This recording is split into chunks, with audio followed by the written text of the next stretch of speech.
안녕하십니까. 대전교원 시니어 직능클럽 DTS 교육방송입니다. 오늘은 13강 현대시에 대해서 공부하겠습니다. 우리가 문학작품을 공부할 때 장르별로 많은 작품들이 나오는데 그거를 다 할 수는 없어요. 그래서 각 장르별로 대표적인 작품 하나를 집중적으로 공부를 하게 되면은 다른 작품도 많은 도움이 되리라고 봅니다. 나는 여기서 이제 진달래꽃을 선정을 했는데, 이 진달래꽃은 그동안에 출제 빈도가 가장 높은 작품으로서 시를 설명하는데 가장 대표적인 작품이라고 생각이 됩니다. 우선 이제 그 외형적인 것을 이렇게 한번 봐주세요. 그러면은 시는 그 운율이 제일 중요한 거거든요. 그래서 그 운율이 어떻게 짜여져 있냐. 운율이라고 하는 것은 어떤 행이 고정적으로 반복되든가, 그렇지 않으면은 어떤 단어가 고정적으로 반복되든가, 또는 음수나 음보가 고정적으로 반복되든가, 어떤 반복에 의해서 운율이 정해진 겁니다. 근데 이거 가만히 보면은 나보기가 역겨워 가실 때에는, 자, 2, 1 이렇게 됐죠? 말없이 고이보내 드리우리다. 말없이 고이보내 드리우리다. 이게 이제 삼음보 이렇게 됐죠. 그러니까 여기는 이음보, 일음보, 삼음보 이런 식으로 되어 있습니다. 여기도 보면은 일음보, 이음보, 삼음보. 그래서 2, 1. 그리고서 이제 여기 아름 따다 가실 길에 뿌리 오르다 3. 그래서 2, 1, 3, 2, 1, 3 이런 형태로 되어 있어요. 2, 1, 3 이런 형태로, 2, 1, 3 이런 형태로 고정적으로, 그리고 사연으로 되어 있어 기승전결 이런 식으로 되어 있습니다. 또 나보기가 역겨갈 때는 말없이 거의 보낸다 하고, 나보기가 역겨 가실 때에는 이게 이제 반복되어 있죠. 이거하고 이제 이것이 이렇게 이제 수미상관 형태로 되어 있다든가, 또 여기 보면은 이제 우리다, 우리다, 우리다 이렇게 해서 맨 끝에 연이 같은 단어로 반복되어 있습니다.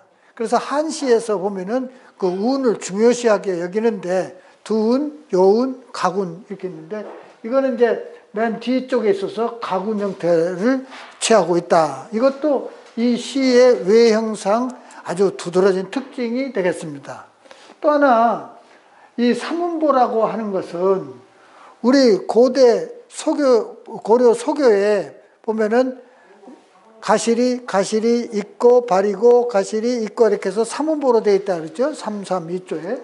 그러니까 이것도 이 삼음보의 형태가 고려 소교의 어떤 전통적인 리듬을 이어왔다 이렇게 볼 수가 있겠고, 글자 수로는 어떻게 되냐면은 이게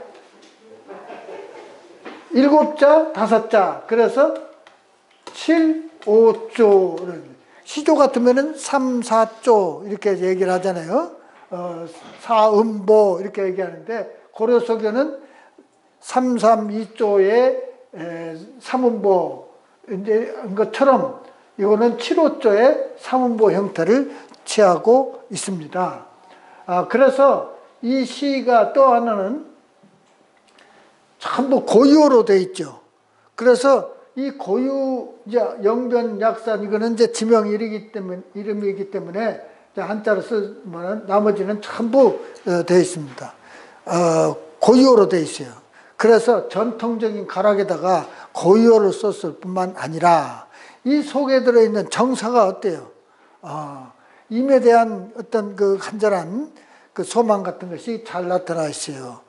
그래서 이런 그 정서도 전통적인, 가락도 전통적인, 또 이러한 그 음운의 배치도 전통적인, 그래서 아주 김소월은 전통시의 대표 작가다 이렇게 이제 얘기할 수 있습니다.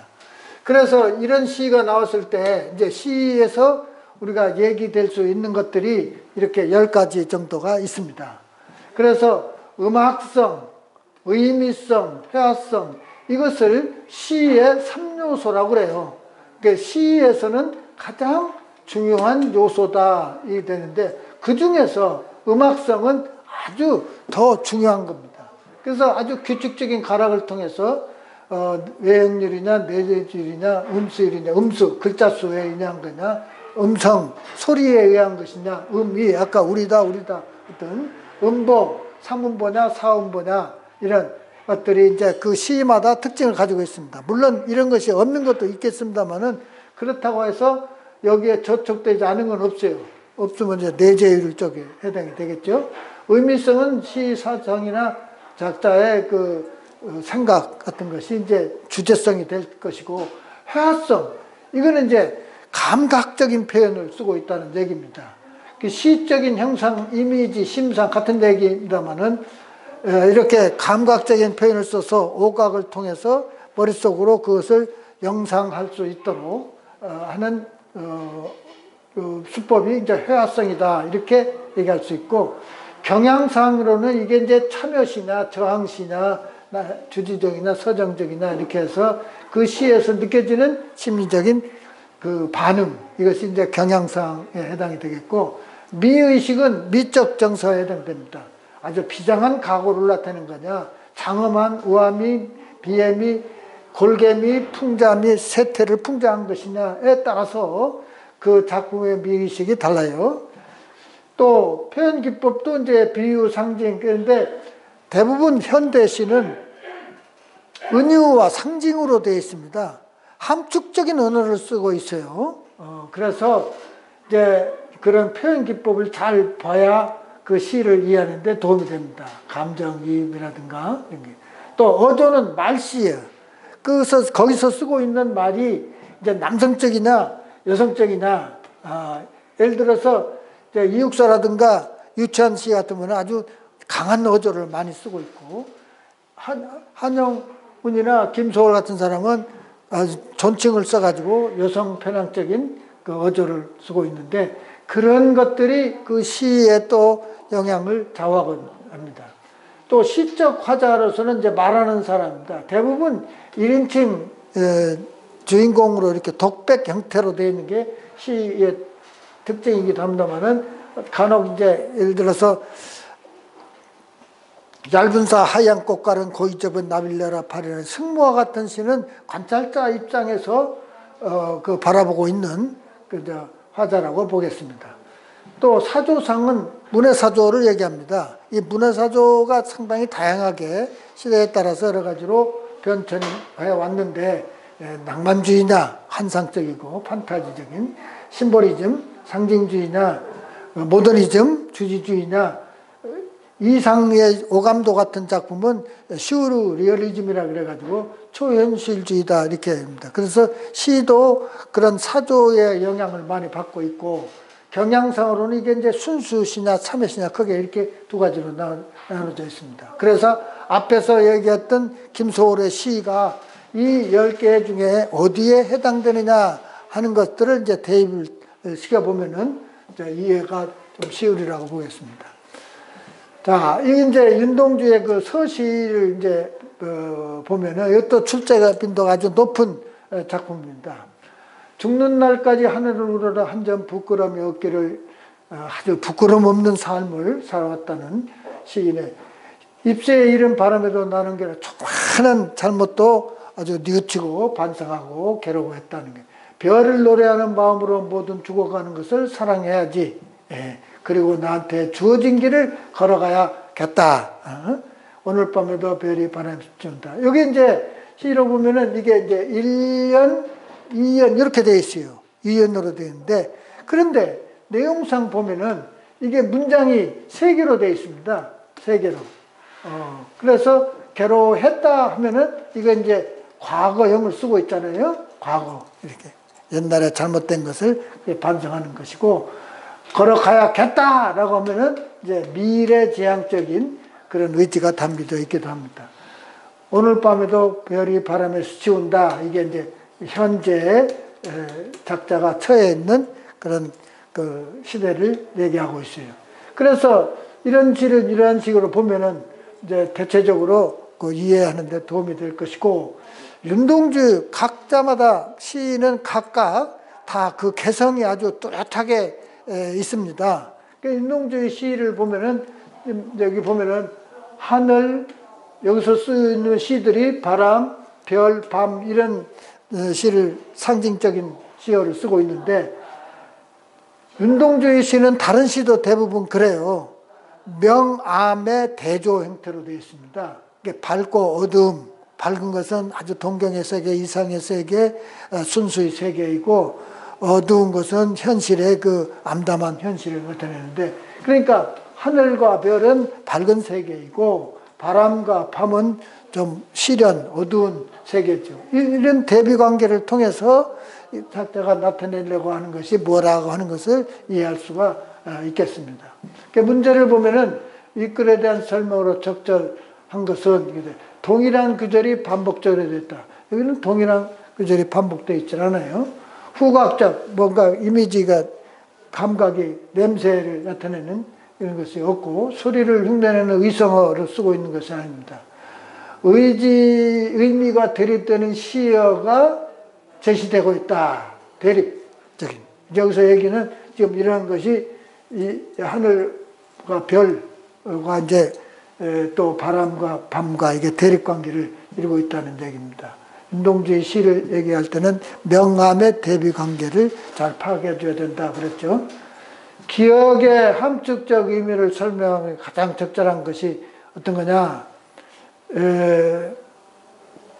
하늘입니다. 죽는 날까 하늘을 우러러 앙불개 어천하고 부불자가 이러면 그 군자 세 가지 즐거움 속에 있는 것을 인용하기도 했습니다만은, 이게 이제 무슨 뜻을 가지고 있느냐? 문명의 발전을 가로막는 방해물이다. 인간에 대한 차별적 불신과 차별과 불신의 사회다. 하자가 양심을 비춰보는 거울. 그렇죠. 하늘으로서 구름이 없는 것이 되겠는데, 현실과 대비는 진화적인 공간이라고는 볼 수 없습니다. 이 글에 나타난 하자의 태도로 적절한 것이 어떤 거냐? 자, 이거는 무슨 비웃는, 세상을 비웃는 것이 아니죠. 뭔가 뭐 해야지라고 하는 것을 보면은 어떤 자기의 강한 의지를 나타내고 있다라고 보겠는데, 냉소적이라기보다는 이제 의지적, 뭐 체념이나 골개적이나 그런 거는 거리가 멉니다. 그 다음에 김영랑의 돌담의 속삭이는 햇발이라고 합니다. 김영랑은 30년대에 릴리시즘 가장 대표적인 순수 서정 시인으로 유명합니다. 그리고 이제 이분의 작품 속에 이 돌담의 속삭이는 햇발은 아주 그냥 이분의 시의 특징을 잘 나타내주고 있는데, 자 보세요. 돌담의 속삭이는 햇발같이, 풀 아래 웃음 짓는 샘물같이 아주 이게 뭔가 다정다감한 이렇게 이제 됐어요. 내 마음 고요히 고운 봄길 위에 오늘 하루 하늘을 우러르고 싶다. 이제 이런 식으로 짜여져 있습니다. 지금. 그래서 봄하늘을 동경하는 그런 시상이 들어있고, 새학시 볼에 떠오르는 부끄러움 같이 시 가슴에 살포시 젖는 불결 같이, 이렇게 비유적인 것이죠. 보드레한 에메랄드 얇게 흐르는 실비단 하늘을 바라보고 싶다. 이런 식으로 짜여졌습니다. 우리나라의 사행시로서 가장 대표적인 작품이라고 볼 수가 있겠고, 이분은 아주 맑고 깨끗한 그런 정서, 시인은 아름다움을 추구하는 사람이거든요. 살포시 젖는 물결같이 아주 순수한 그런 시인의 마음과 같은 봄하늘을 이 시에서는 나타내주고 있습니다. 자, 여기 문제를 이제 보면은 이 시의 운율을 형성하는 요소로 볼 수 없는 것인데, 점층적인 시상 전개다. 근데 점층법을 쓰고 있다고는 볼 수가 없어요. 언어에 세련된 보드레한 에메랄드 얇게 흐르는 실비단하는 이런 표현들은 아주 참 우수한 순 우리말을 잘 구사한 시어들이라고 보습니다. 아주 세련된 조탁된 언어다 이렇게 볼 수 있겠고, 유성음의 반복적 사용, 보드레한 에메랄드 얇게 흐르는 이렇게 리을 음을 잘 구사했어요. 비슷한 통사 구조 같이 이렇게 해서 끝행으로 이렇게 이어져 나가는 게 좋습니다. 그러니까 여기서는 이제 1번이 답이 되었고, 이 시의 주된 경향은 주지적이냐, 이제 그러니까 주로 모더니즘 감각을 주로 했느냐, 회화성을 주로 했느냐 하는 게 주지적이고, 서정적 아주 그 순수한 아름다운 순수한 감정을 잘 나타냈느냐 하면은 이 작품은 대표적인 순수 서정시다 하는 것이 이제 김영란의 시의 특징입니다. 기억과 같이 표현한 것이라 그랬는데, 이제 기억이라고 하는 것이 이제 새학시 볼에 떠오르는 부끄러움 같이 이게 같이 할 수 있는 직유법을 쓰고 있죠. 그 직유법, 그 직유법과 관계 있는 것을 이제 하더라는 얘기인데, 바람도 햇볕도 숨을 죽이네 하면은 이게 뭐예요? 바람과 햇볕을 숨을 죽인다는 게 이제 그 의인법을 쓰고 있죠. 내 누님 같이 생긴 같이 직유법을 쓰고 있고, 이것은 소리 없는 아우성, 그러니까 역설법입니다. 소리가 없는데 소리가 있는 것으로 봄이 왔네 반복법이죠. 여기서 이제 답은 2번이 되겠고, 이 시상의 중심 제재는 뭐냐? 자, 여기서는 이제 맑고 깨끗한 아주 그 봄 하늘을 중심 제재라고 볼 수가 있습니다. 그 다음에 이 안도현의 우리가 눈발, 이것도 시 작품이 많이 나오는 작품인데, 우리가 눈발이라면 허공에 쭈빛 눈은 진눈깨비는 되지 말자 하는 거죠. 진눈깨비가 거부하는 거죠. 불고 춥고 어둡다 하더라도 사람이 사는 마을 가장 낮은 곳으로 아주 좀 어려운 사람들 한방눈이 되어 내리자. 한방눈.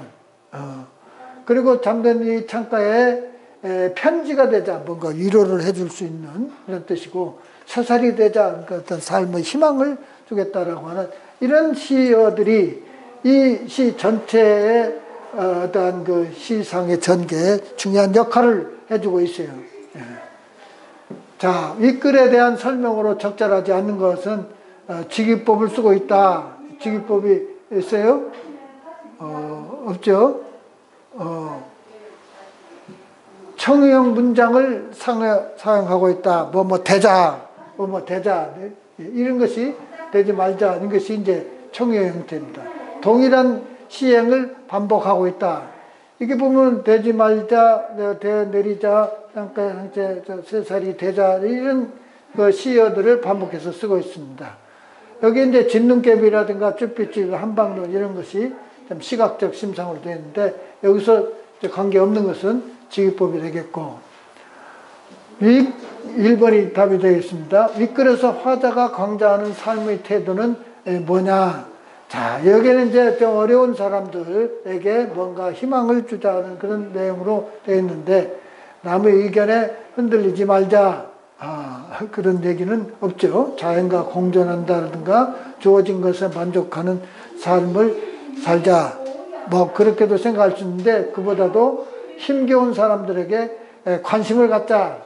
세상에 편지가 되고 위로도 하고. 그래서 이거는 이제 4번이 답이 되겠습니다.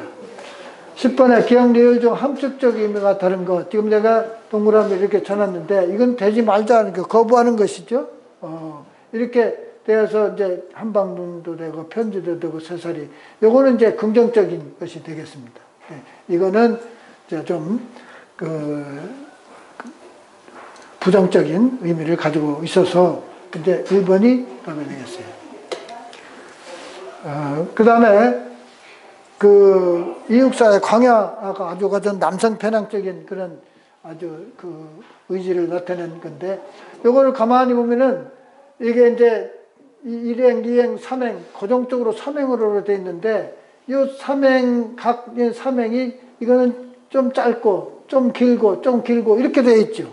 그래서 그런 형태들이 이렇게 되어 있습니다. 이거는 시인이 의도적으로 이렇게 했어요. 왜 그랬느냐? 이 시 분위기를 장중하게, 엄숙하게, 장엄하게 이렇게 좀 힘있게 나타내기 위해서 이렇게 이런 걸 썼어요.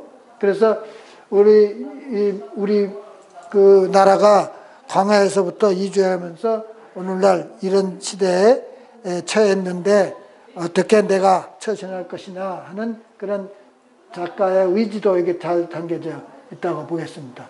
아무것도 없는 여기에 이제 바다를 연마에 휘달릴 때도 차마 이곳은 봄하던 못하였다. 광야입니다. 그 다음은 그 세월이죠. 세월. 이런 것들이 이제 의인법적인 것이 들어있기도 합니다만은 큰 강물이 새로운 역사를 창조했다. 그런데 지금 어떠냐? 지금 눈 내리는 거예요. 이 눈과 가장 대비 관계를 이루고 있는 것이 매화입니다. 매화, 봄. 이게 시대적으로 얘기하면은 이제 광복이 되겠고, 이거는 이제 눈은 일제의 암흑한 시대가 되겠고, 다시 천고에 대해 병마토를 부르게 하리라. 내가 뿌린 씨를 누군가 이 광야에서 실현을 시켜줬으면 라고 하는 바람도 들어져 있습니다. 이것도 열었다 여기까지는 이제 과거형을 쓰고 있잖아요. 뿌려라 하면은 이제 현재형이고 이거는 미래형이고, 그래서 과거, 현재, 미래의 어떤 시각적 경과를 여기서 역사의식 같은 것이 여기에 담겨져 있다고 보겠습니다. 그래서 이 글에 대한 설명으로 적절한 것은 청자를 부르며 말을 건네고 있다. 대화체로 되어 있질 않아요. 청의형 어미를 반복적으로 이건 강한 의지를 이게 나타내지. 뿌려라 하리라 의지를. 시간의 흐름에 따라 내용이 전개되고 있다. 이게 그렇게 되어 있어요. 열었다. 과거, 현재, 미래. 이렇게 해서 이제 3번이 답이 되겠는데, 처음과 끝년의 같은 구절을 이제 뭐 수미 상관식으로 되어 있느냐, 이제 이것은 이제 그렇게는 볼 수가 없죠. 그 다음에 위 내용의 이해로 적절하지 않는 것이 어떤 거냐. 이연에서 이곳은 광야를 나타낸다. 이제 차마 이곳은 봄하던 이게 광야입니다. 광야. 또 3년에서 그 계절이 순환이 나타나 있다. 이게 이제 계절이 순환이 나타나 있죠. 3년, 1년, 2년, 3년, 4년, 5년 이렇게 되어 있습니다. 4년에서 화자는 미래를 위해 노력하려고 한다. 뿌려라. 노래의 씨를 뿌려라. 미래를 위해서. 그 다음에 5년에서는 화자는 초자연적 존재를 두려워한다. 여기서 초자연적 존재를 두려워하는 게 아닙니다. 맞이해서 이 성취를 하겠다라고 하는 그런 의지를 나타내주고 있어요. 그래서 4번이 되겠고, 13번 기억 리을 중 다음에 뜻하는 시어로 적절한 것이 어떤 거냐. 그러니까 지금 하늘이 처음 역사가 어린 거죠. 처음으로 태동했던 우리 역사를 두고 하는 말입니다. 그런데 이게 이제 현재예요. 현재의 어떤 시련을 상징적으로 나타내주고 있습니다.